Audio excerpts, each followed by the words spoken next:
बिस्मिल्लाहिर्रहमानिर्रहीम। अस्सलाम वालेकुम। आज हम एक ऐसे टॉपिक पे बात करेंगे या एक ऐसी डिजीज़ के बारे में बात करेंगे जिसमें मुब्तला आम लोगों को तकरीबन 1/3 मेजॉरिटी को इस बात का पता ही नहीं होता कि वो इस बीमारी का शिकार हो चुके हैं।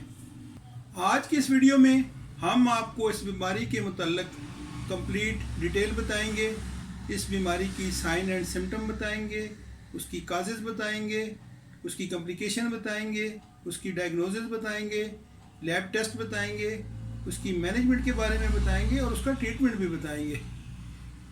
इसके लिए ज़रूरी है कि आप इस वीडियो को मुकम्मल देखें। मैं हूं डॉक्टर अब्दुल वहीद अजीमी। हमारा आज का टॉपिक थायराइड ग्लैंड से रिलेटेड है। थायराइड ग्लैंड की एक बीमारी है जिसको हाइपोथायराइडिज्म कहा जाता है। ये मर्दों की निस्बत ख़वातीन में ज़्यादा देखी गई है। इसके अलावा ओल्ड एज में ये बीमारी ज़्यादा ऑब्ज़र्व की जाती है।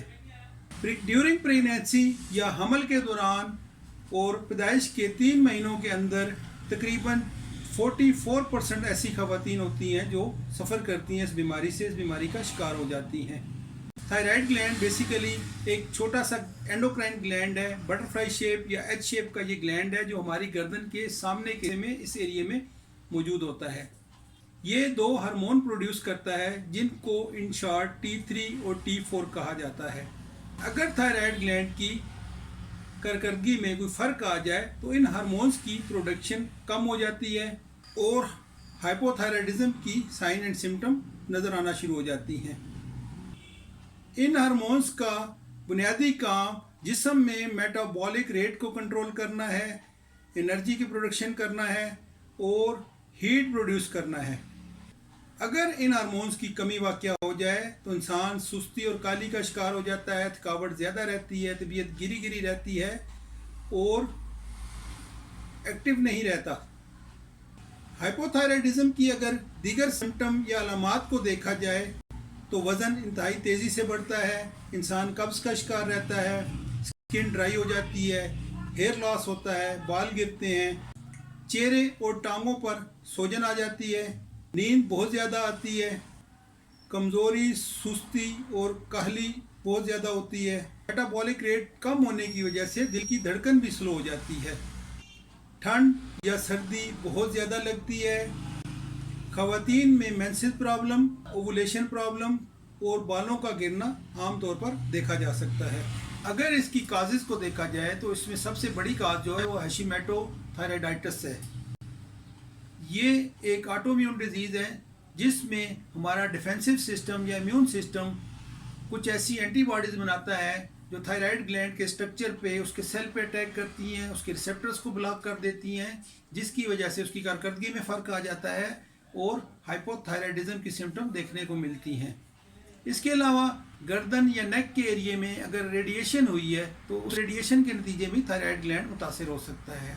ऐसे लोग जिनकी रेडियो एक्टिव आयोडीन ट्रीटमेंट हुई होती है वो भी इस मर्ज का आसानी शिकार हो सकते हैं। इसकी एक और बड़ी काज आयोडीन डेफिशिएंसी है। जिन लोगों में या जिन इलाकों में आयोडीन डेफिशिएंसी पाई जाती है वहाँ पे ये मर्ज आम देखने को मिलता है।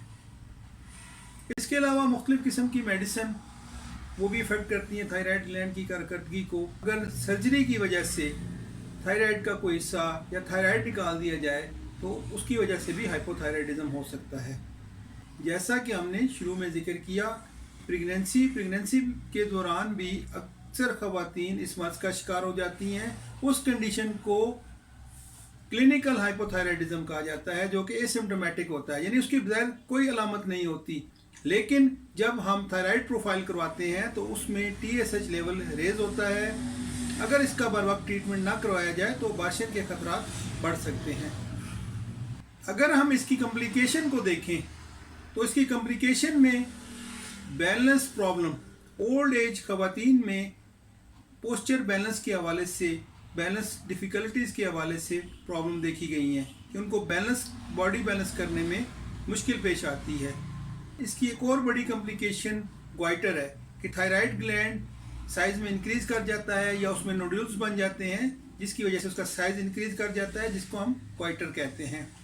हाइपोथायराइडिज्म की वजह से हार्ट इशू भी देखने में आते हैं, हार्ट रेट कम हो जाता है, उसका फंक्शन स्लो हो जाता है, और जो बैड कोलेस्ट्रॉल है जिसको एलडीएल कहा जाता है वो इंक्रीज हो जाता है। हाइपोथायराइडिज्म खवातीन में इनफर्टिलिटी काज करता है।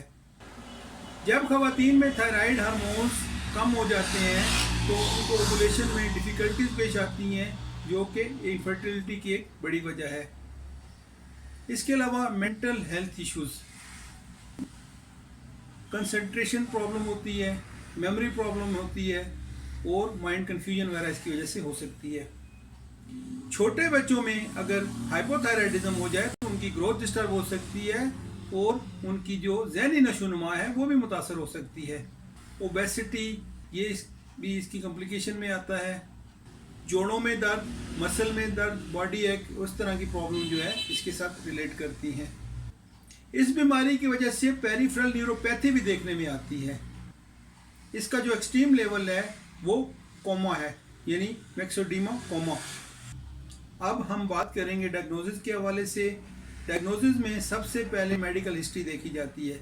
उसमें पेशेंट की हिस्ट्री, उसकी सिम्टम्स, उसकी medical history, previous medical history, family history, और ये सारा कुछ देखा जाता है और एनालाइज किया जाता है। इसके बाद आता है फिज़िकल एग्जामिन।